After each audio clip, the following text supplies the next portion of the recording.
अस्सलाम वालेकुम students. Exercise 1.2 chapter number 1 का क्वेश्चन नंबर 6 है। इसकी स्टेटमेंट देखते हैं। For all Z1 Z2 belongs to C, C stands for the set of all complex numbers. अगर आपके पास ये कोई से दो कॉम्प्लेक्स नंबर्स हैं Z1 Z2, दोनों कॉम्प्लेक्स नंबर्स को अगर आप मल्टीप्लाई करें उसके बाद उनका कॉन्जुगेट लें, ऊपर जो लाइन शो करती है बार उसको कहते हैं conjugate of the complex number Z। तो ये सेम इसका आंसर वही होगा। अगर आप पहले वाले का कॉन्जुगेट लें, फिर दूसरे वाले का कॉन्जुगेट लें और फिर दोनों को आपस में मल्टीप्लाई करवा दें, दोनों के आंसर्स सेम आएंगे। सबसे पहले हम दो कॉम्प्लेक्स नंबर्स को लेट कर लेते हैं जो हमारे पास स्टेटमेंट में गिवन है। Let Z1 is equal to A plus iota B, Z2 is equal to C plus iota D। Next हम इसकी ये आइडेंटिटी आपने प्रूफ करनी है। सबसे पहले हम इसकी लेफ्ट हैंड साइड लेंगे, उसके लिए आपको दोनों को मल्टीप्लाई करवाना पड़ेगा। तो Z1 डॉट Z2 दोनों को आपने करवाया मल्टीप्लाई के लिए पहले आपने A को लिया और इस पूरी ब्रैकेट के साथ 1 बाय 1 आपने मल्टीप्लाई करवा दिया। A को C से करवाएंगे तो AC plus aorta AD plus उसके बाद आपने एओटा बी को लेना है और सी के साथ पहले मल्टीप्लाई करवाना है और उसके बाद एओटा डी के साथ मल्टीप्लाई करवाना है। तो ये बना iota square B D. Iota square की जगह पे उसकी वैल्यू पुट करेंगे जो कि होती है -1। बाकी सारे एक्सप्रेशन एज इट इज़ लिखा हुआ है। अब अगर आप देखें तो इन दोनों टर्म्स के साथ एओटा है और इन दोनों के साथ एओटा नहीं है, तो आपने एओटा वालों को कंबाइन कर लेना है और बाकी दोनों को आपने कंबाइन कर लेना है। और एओटा वाली टर्म्स जो हैं उनसे हमने एओटा कॉमन ले लेना है। और उसके बाद आपके पास देखें ये Z1 Z2 दोनों को आपका मल्टीप्लाई किया तो ये आंसर आ गया। नेक्स्ट स्टेप क्या था, इसका ऊपर आपने कॉन्जुगेट लेना है। ये जो लाइन बार शो करती है ऊपर ये कॉन्जुगेट को शो करती है। कॉन्जुगेट क्या होता है कि अगर आपके पास Z1 is equal to let's suppose A plus iota B है, तो Z1 का जो कॉन्जुगेट होता है वो होता है A minus aorta B। Means जो एओटा के साथ टर्म्स होती है उसका साइन चेंज हो जाता है। तो दोनों को आपने मल्टीप्लाई ऑलरेडी किया हुआ है, इसका कॉन्जुगेट लेंगे तो एओटा के साथ ये सेकेंड वाली टर्म है तो इसके साथ इसका साइन चेंज हो जाएगा और ये क्या बन गया माइनस। तो इस तरह से आपकी लेफ्ट हैंड साइड की सिंप्लीफिकेशन ये आ गई है। राइट हैंड साइड को अब हम देखते हैं कि पहले Z1 का कॉन्जुगेट लेना है। Z1 आपने लेट किया हुआ है कि A प्लस एओटा B है, इसका कॉन्जुगेट लेंगे तो ये प्लस एओटा की जगह पे क्या आ जाएगा माइनस एओटा।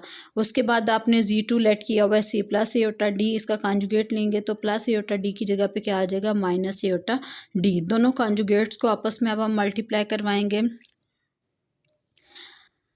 अगेन आपने पहले ए को लिया, इसको हमने मल्टीप्लाई करवाया सी के साथ और एओटा डी के साथ। फिर एओटा बी को लिया, पहले सी से मल्टीप्लाई करवाया और फिर इसी को आपने एओटा डी के साथ मल्टीप्लाई करवाया। एओटा स्क्वायर की वैल्यू अगेन आप पुट करेंगे वहाँ पे -1। यहाँ पे आपने लिख भी लेना है as iota square is equal to -1, ताकि साथ साथ पता चलता रहे आप कर क्या रहे हैं। नेक्स्ट हम जो रियल पार्ट्स हैं वो कंबाइन कर लेंगे, जो एओटा वाले पार्ट्स हैं वो कंबाइन कर लेंगे तो ये रियल पार्ट बन गया AC माइनस BD और साथ में यहाँ से माइनस एओटा कॉमन आया तो ये आ गया। अब ये आपके पास इक्वेशन नंबर 2 है, ये इक्वेशन नंबर 1 है। दोनों को अगर आप कंपेयर करें तो ये AC है, ये वाला AC है, माइनस BD है, यहाँ पे भी माइनस BD है, माइनस एओटा दरमियान में है, यहाँ पे भी माइनस एओटा है और साथ में AD प्लस BC है, यहाँ पे भी AD प्लस BC है। तो ये दोनों साइड्स आ गई बराबर और ये आपकी आइडेंटिटी प्रूफ हो गई। नेक्स्ट क्वेश्चन नंबर 7 है, find the square root of the following complex numbers. ये आपने जो पहले क्वेश्चन नंबर 1 में किया उस जैसा है, लेकिन इसमें आपको डायरेक्ट कहा हुआ है कि इनका स्क्वायर रूट निकालें। तो स्क्वायर रूट निकालने का वही फार्मूला जो ऑलरेडी हमने याद किया हुआ है, ये वाला फार्मूला था। और यहाँ पे आपने जो माइनस एओटा है ना, क्योंकि बी की जो इमेजिनरी पार्ट है उसकी वैल्यू नेगेटिव में है तो इसलिए यहाँ पे माइनस एओटा है। आपने स्टैंडर्ड ये फार्मूला याद रखना है, plus aorta y over y mod. y means जो इमेजिनरी पार्ट है, तो ये ऑटोमेटिकली आपको प्लस माइनस एओटा जो भी यहाँ पे आता होगा वो दे देगा। तो इसका पहला पार्ट देखते हैं, find the square root of the following complex numbers. यहाँ चलें लास्ट वाला मैं आपको करवा देती हूँ, बाकी आपने प्रैक्टिस करनी है।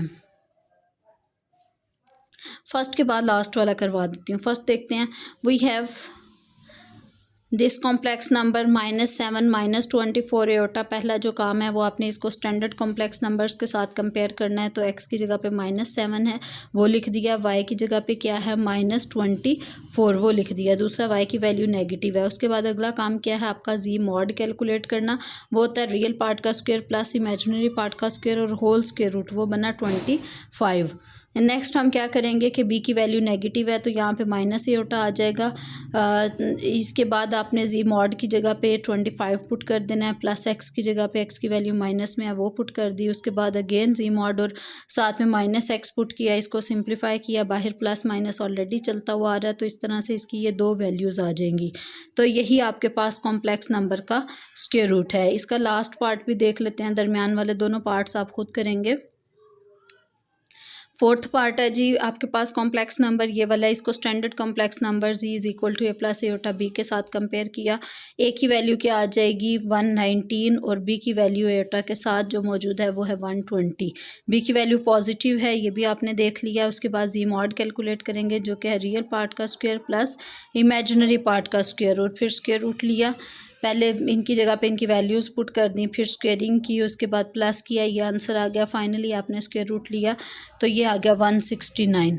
स्टैंडर्ड फार्मूला आपके पास ये है, बी की वैल्यू पॉजिटिव है तो यहाँ पे प्लस एयोटा आ जाएगा।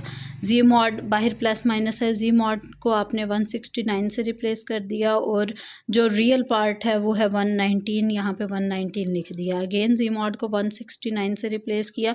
जो इमेजिनरी पार्ट है वो है सॉरी जो रियल पार्ट है, इसमें दोनों टाइम्स जो हैं वो रियल पार्ट ही आएगा, एक प्लस साइन के साथ और एक माइनस साइन के साथ। तो इस तरह से आपके पास ये दो आंसर्स आ जाएंगे। तो ये आपके पास आपका क्वेश्चन कंप्लीट हो गया। इसके साथ ही आज का लेक्चर एंड करते हैं, बाकी रिमेनिंग हम नेक्स्ट लेक्चर में डिस्कस करेंगे।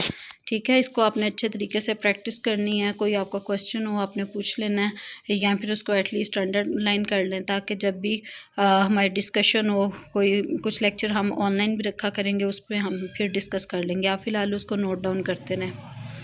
ओके बच्चों, अल्लाह हाफिज़।